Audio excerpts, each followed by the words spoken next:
ఎదురుదనారం ప్రజానిక అందరికీ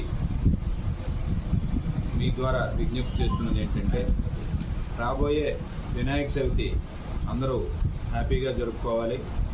దానికి గాను మనకి ప్రభుత్వం నుండి కొన్ని గైడ్లైన్స్ అనేవి రావడం జరిగింది. ఇంతకుముందు డబ్బులు కట్టి పర్మిషన్ అనేది ఇవ్వడం ఉండేది, అంటే నామినల్ ఫీజు. ఇప్పుడు మాత్రం ఫ్రీగానే, అంటే ఎటువంటి రుసుము లేకుండా గణేష్ మండపాలు ఎవరైతే పెట్టి ఉత్సవాలు ఎవరైతే చేయాలనుకుంటారో వాళ్ళకి ఫ్రీగానే పర్మిషన్ అనేది ఇవ్వడం జరుగుతుంది. ఇది కూడా అంతా కూడా ఆన్లైన్ ప్రాసెస్లోనే జరుగుతుంది. వాళ్ళకి మీకు ఇప్పుడు చెప్తున్నాం, ఈ లింక్ ఓపెన్ చేసి దానిలో వాళ్ళు లాగిన్ అయ్యి వాళ్ళ డీటెయిల్స్ అన్ని పెట్టడం, అదేవిధంగా మిగతా డిపార్ట్మెంట్స్ యొక్క పర్మిషన్ అనేది తీసుకోవడం, ప్రైవేటు ల్యాండ్ అయితే ప్రైవేట్ యొక్క కన్సెంట్, అదే గవర్నమెంట్ ల్యాండ్ అయితే దానిపైన ఎవరికైతే అధికారం ఉంటుందో పంచాయతీ కానీ రెవెన్యూ కానీ వారి యొక్క కన్సెంట్, అదేవిధంగా ఫైర్, ఎలక్ట్రికల్, ఈ పర్మిషన్ అన్నీ కూడా ఆన్లైన్లో తీసుకోవచ్చు. దేనికి కూడా రుసుము చెల్లించాల్సిన పని లేదు. కాకపోతే ప్రతి ఒక్కరు కూడా ఈ పర్మిషన్ అనేది తీసుకోవాలి.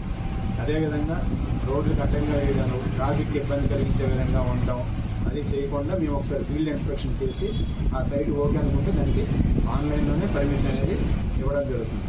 ఆ పర్మిషన్ యొక్క స్కానర్ ఏదైతే ఉంటుందో వాళ్ళు ఆ మండపం దగ్గర దాన్ని పెడితే పర్మిషన్ ఇచ్చారు, మైక్ పర్మిషన్ ఉందా లేదా, బైక్ పర్మిషన్ ఉందా లేదా, ఎలక్ట్రికల్ పర్మిషన్ ఉందా లేదా, అన్ని విషయాలు కూడా అందులో ఉంటాయి. అదేవిధంగా అందరూ గమనించి ప్రజలందరికీ తెలియజేసింది ఏమనగా, అందరూ కూడా పండుగని ఆనందంగా జరుపుకోవాలి, మిగతా ప్రజలకు ఇబ్బంది కలిగించకుండా కూడా జరుపుకోవాలని విజ్ఞప్తి చేస్తున్నాం. అదేవిధంగా ఈ రికార్డింగ్ డ్యాన్సులు లాంటి ప్రోగ్రాంలు అనేవి నిషిద్ధం. డీజేలు కూడా పరిమితి అనేది చెల్లించక్కర్లేదు. ఏవైతే గైడ్ లైన్స్ ఉన్నాయో ఈ గైడ్ లైన్స్ అన్ని మీ ద్వారా ప్రజలకి తెలియజేస్తున్నాం. ధన్యవాదాలు.